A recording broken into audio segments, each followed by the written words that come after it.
Would you rather have a $360,000 house at a 6.5% interest rate or a $400,000 house at a 5.5% interest rate? Yes, a whole percent lower. Really think about your answer because it's probably going to be wrong. And I think I'll be able to convince you to choose the other option in this episode called The Cost of Waiting Till 2024. Let's get it. Welcome back to House Rich, the first time homebuyer show where we help millennials figure out how in the world do I buy my first home. Today we're talking the cost of waiting till 2024. And the correct answer is the $360,000 home. Feel free to check the math, but the principal and interest payment on the $360,000 house is $2,275. On the $400,000 house, it is $2,271. And actually, your mortgage payment will be more on the $400,000 house because once you factor in taxes and insurance, which are typically based on a percentage of the home's value, your mortgage payment will be more than it would be for the $360,000 home. So why am I so sure $360,000 is the correct answer? Because these two homes do not exist in the same market. Like there's no perfect market where home prices are low and rates are low. So what happens is the $360,000 home is the hypothetical home you can have now in this market where rates are higher.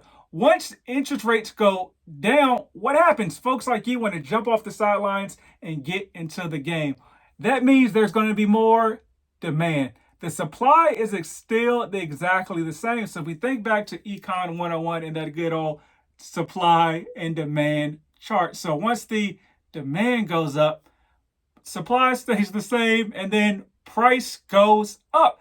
That's how we get the $400,000 home in this scenario. It's the exact same house, just potentially a year later. However, when you buy the $360,000 house, hypothetically now, at least a year from now, you have $40,000 in equity. Here are some other benefits. So maybe you're credit challenged and have to go FHA, even if you're not house hacking. Well, you may remember 2020, or at least heard 2020, 2021, there was a hard time getting FHA loans accepted. See my previous episode on 7 facts your realtor doesn't know about FHA loans for some reasons that realtors and therefore their sellers don't like FHA loans.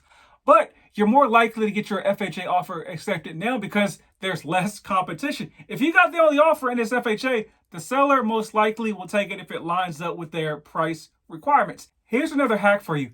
Ask for a seller's concession before you think about asking for a reduction in the sales price. From the seller's perspective, it doesn't matter which one you do because if they have a $400,000 home and they lower the sales price to $395,000, it's $395,000. If they have a $400,000 home and you ask for a $5,000 seller concession, it's $5,000 less they're making off the home, so it's transparent to them. But for you, it's a huge win to ask for the seller's concession if you think about the value of money now versus money in the future. So for every $1,000 that they lower the sales price by on like a 30-year mortgage, it only saves you about $6 per month. So think about that.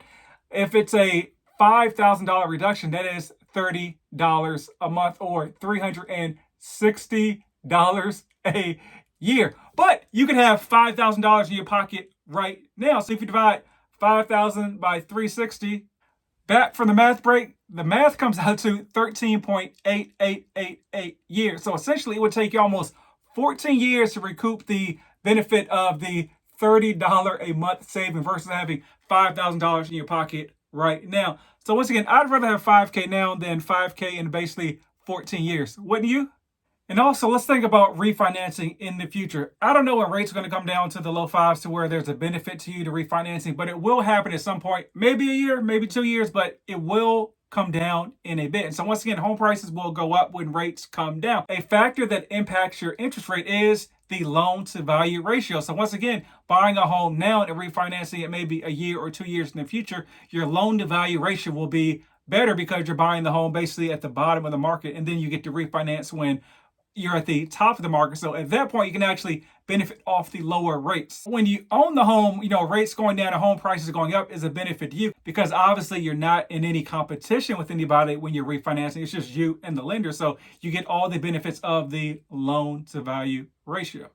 Once again, no crystal ball. I can't predict the future, but eventually folks are going to realize low fives, and eventually high fours are going to be the new 2 and 3% that everybody thought was the norm when all these gurus jumped into real estate back in 2020 and 2021. So what do you think? What's the cost of waiting to you? If you're looking to buy here in the Dallas market, whether it's 2023 or 2033, let me know. I'd love to help you. And I can also help you in all 50 states with my national referral network. So as always, buy land. Rumor has it they're not making any more of it.